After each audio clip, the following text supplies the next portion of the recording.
15 سال کی تھی جب ماموں اپنے ساتھ دبئی لے گئے تھے کیونکہ میں یتیم تھی۔ ماموں نے مجھے ایک حبشی کو بیچ دیا۔ نہ تو حبشی میرے ساتھ غلط حرکت کرتا، نہ ہی کوئی کام کرواتا۔ میں تو حیران تھی۔ حبشی کے گھر میں بوڑھی ملازمہ روز اشاروں سے کہتی بھاگ جاؤ ورنہ تمہارا انجام بھی بہت برا ہوگا۔ میں انجانے ملک میں کہاں جاتی؟ جب میں نے اس کی بات نہ مانی تو ایک دن وہ مجھے زبردستی تہ خانے میں لے گئی۔ میرے تو جسم لرز گیا اندر تو۔ میں اپنے ماموں کے پاس رہا کرتی تھی کیونکہ میرے باپ نے میری ماں کو بہت پہلے طلاق دے دی تھی اور میں 5 سال کی تھی تو میری ماں کی موت واقعہ ہو گئی تھی۔ میرا باپ کون تھا، کہاں تھا، کیا کرتا تھا، مجھے کچھ معلوم نہیں تھا، اس لیے میں ہمیشہ سے اپنے ماموں کے ساتھ ہی رہتی تھی۔ ان کے اپنے بھی بچے تھے اور مامی کو ہمیشہ سے ہی مجھ سے نفرت تھی۔ وہ سارے گھر کا کام مجھ سے کرواتی تھی۔ میں تو اس پر بھی خوش تھی کہ کم از کم مجھے رہنے کے لیے جگہ تو ملی ہوئی ہے۔ یہی بہت بڑی بات تھی کہ 3 وقت کا کھانا مل جاتا تھا، پہننے کو کپڑے مل جاتے تھے، اور میری اس سے بڑھ کر کوئی خواہش تھی بھی نہیں کیونکہ میں اپنی حدود جانتی تھی۔ بچپن سے یہی سب دیکھتی آ رہی تھی کہ کھانا پکاتی میں تھی اور اچھا اور بہترین کھانا ان کے بچوں کو ملتا تھا، ان کا بچا ہوا مجھے مل جاتا۔ کپڑوں کا بھی یہی حساب تھا، وہ کپڑے کسی کو پسند نہیں آتے تھے وہ مجھے دے دیے جاتے تھے، یا پھر مامی اپنے پرانے کپڑے کاٹ کر چھوٹے کر کے مجھے پہنا دیتی تھی، اور میرے ماموں یہ سب کچھ دیکھ کر ہی چپ رہتے تھے۔ اس سے میں نے تو یہ امید ہی چھوڑ دی تھی کہ میرے حالات کبھی بدلیں گے۔ میں 15 سال کی ہو رہی تھی اور میں بہت زیادہ خوبصورت تھی۔ ہمارے رشتے دار یہ کہتے تھے کہ میں اپنی ماں کی طرح ہوں، اور میری ماں بھی بہت خوبصورت تھی، جبکہ مامی اتنی خوبصورت نہیں تھی، اسی وجہ سے ان کی بیٹیاں بھی اتنی خوبصورت نہیں تھیں، اور اب وہ لوگ اس چیز سے بھی جلتی تھیں اور مجھے اس چیز پر بھی نشانہ بنایا جاتا تھا۔ لیکن اس میں میرا تو کوئی قصور نہیں تھا، اس لیے میں خاموش رہا کرتی تھی۔ ایک دن ماموں جب کام سے واپس آئے تو مجھے کہا کہ تمہارے رشتے کی بات چلا رہا ہوں، ایک جگہ تمہاری شادی کر دوں گا تو تمہیں اس گھر سے اور ان کے مسائل سے نجات مل جائے گی۔ میرے لیے شادی یا اس طرح کی کوئی چیز کوئی معنی نہیں رکھتی تھی کیونکہ میں نے کبھی اس بات پر سوچا ہی نہیں تھا، لیکن جب ماموں نے مجھے اس سب ظلم سے نجات کی راہ دکھائی تو مجھے بھی لگا کہ میری زندگی آسان ہو جائے گی، اس سے میں خوش رہنے لگی۔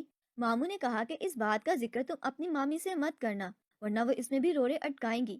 میں خوش رہنے لگی، مجھے لگتا تھا کہ میں بہت جلد اس گھر سے چلی جاؤں گی اور میری ساری مشکلات کا خاتمہ ہو جائے گا، وہ گھر میرا اپنا ہوگا، میرے شوہر کا ہوگا، اور میں اپنی مرضی سے رہ سکوں گی وہاں، اپنی مرضی کا پہنوں گی، اپنی مرضی کا کھاؤں گی۔ اور اس طرح کے بہت سے خواب میں نے دیکھ لیے تھے، حالانکہ میری عمر اتنی نہیں تھی اور میں نے باہر کی دنیا بھی نہیں دیکھی تھی، لیکن مجھ پہ گزرنے والے حالات نے مجھے وقت سے پہلے بڑا کر دیا تھا۔ اور جب ماموں نے گھر میں ذکر کیا کہ میں اس کی شادی کروا رہا ہوں تو میں بھی چپ ہو کر سن رہی تھی کہ اب میری مامی اور ماموں ذات کیا کہیں گے۔ مامی نے پوچھا کہ لڑکا کون ہے، کیا کرتا ہے، تو ماموں نے بتایا کہ وہ دبئی میں ہوتا ہے۔ اس پر میری مامی وغیرہ کرنے لگی کہ اس کی اتنی اچھی جگہ شادی کیوں کروا رہے ہو، اس کی شادی کی جگہ اپنی بیٹی کی شادی کروا دو۔ لیکن میرے ماموں کسی صورت نہیں مانے، انہوں نے مامی سے ضد کر کے اپنے اور میرے لیے کچھ شاپنگ کی اور مجھے ساتھ لے کر دبئی چلے گئے۔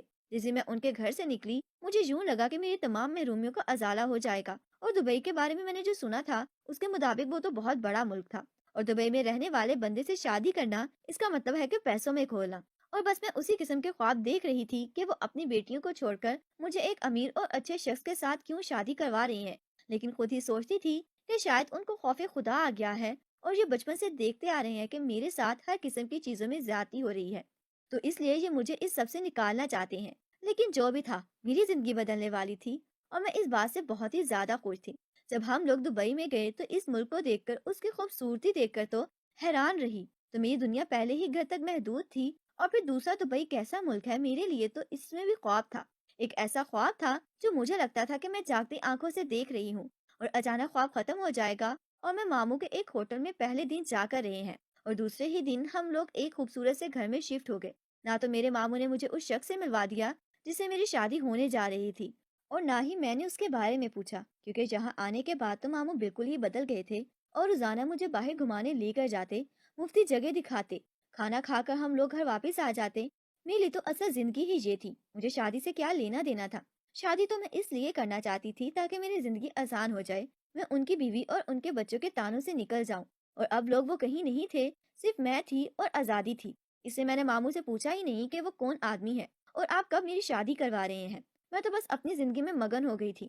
مجھے یہاں آئے ہوئے 2 ہفتے ہو گئے تھے، اور ان 2 ہفتوں میں میں نے جو زندگی گزاری تھی وہ میری گزشتہ 15 سالوں پر بھاری تھی۔ ماموں صبح شام مجھ سے پوچھتے کہ کیا کھانا ہے اور وہی مجھے منگوا کر دیتے، یہاں تک کہ مجھے انہوں نے کپڑے وغیرہ بھی لے کر دیے تھے۔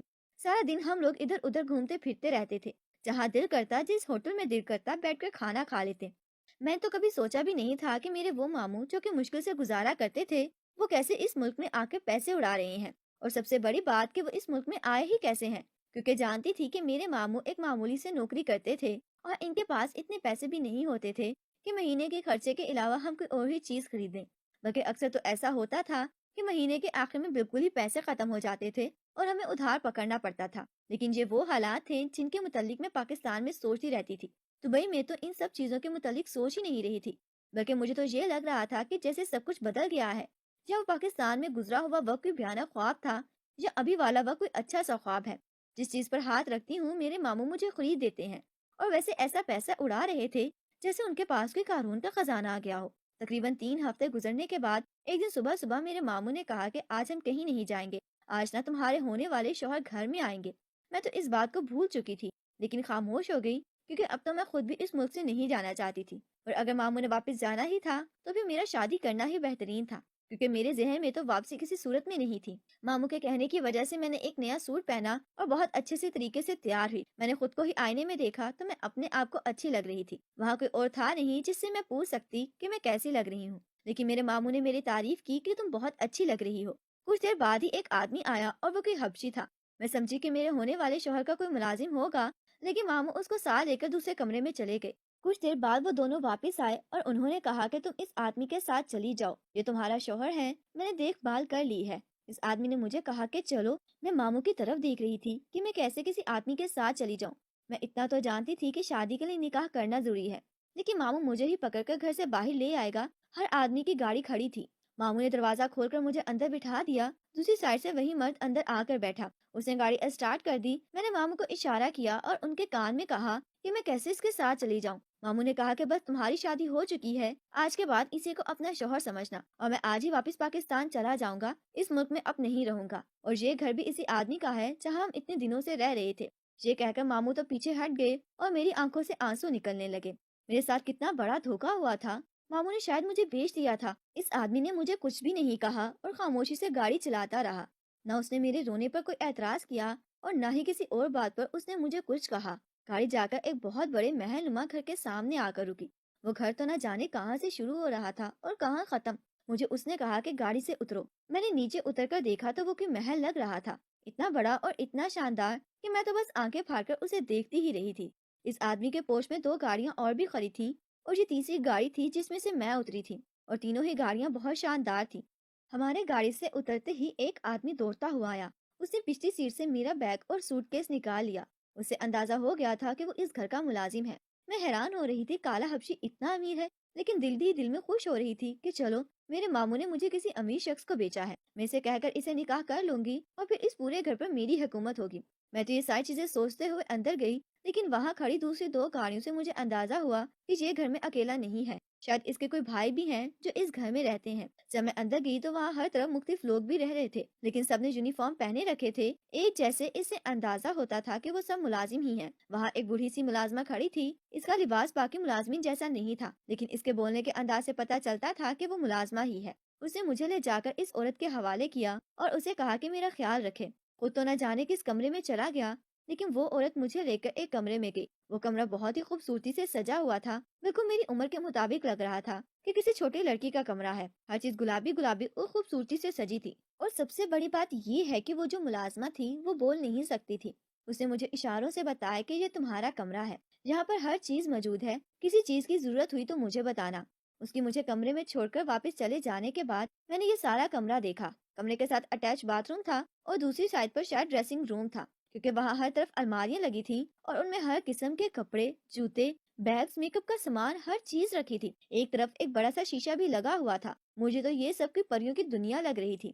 ان 3 ہفتوں میں نے دبئی کا ماحول دیکھ لیا تھا۔ یہاں پر لڑکیاں زیادہ تر پینٹس پہنتی تھیں، یا اس قسم کے کپڑے، ایسے کپڑے میں نے اپنے 15 سالہ زندگی میں بھی نہیں دیکھے تھے، اور اب جب وہی کپڑے مجھے اپنی الماری میں پڑے نظر آئے تو میں ان کو پہننے سے خود کو روک نہ سکی۔ میں نے ایک خوبصورت سا ڈریس پہنا، میچنگ جوتے پہنے، میک اپ کیا اور تیار ہو کر کمرے میں بیٹھ گئی۔ مجھے سمجھ نہیں آ رہی تھی کہ میں یہاں سے کہاں جاؤں۔ تھوڑی دیر بعد وہ بوڑھی عورت آئی اور اس نے مجھے اشارے سے کہا کہ میرے ساتھ آؤ۔ میں نیچے گئی تو ٹیبل پر کھانا لگا ہوا تھا۔ اس نے مجھے اشارہ کیا کہ بیٹھ کر کھانا کھا لو۔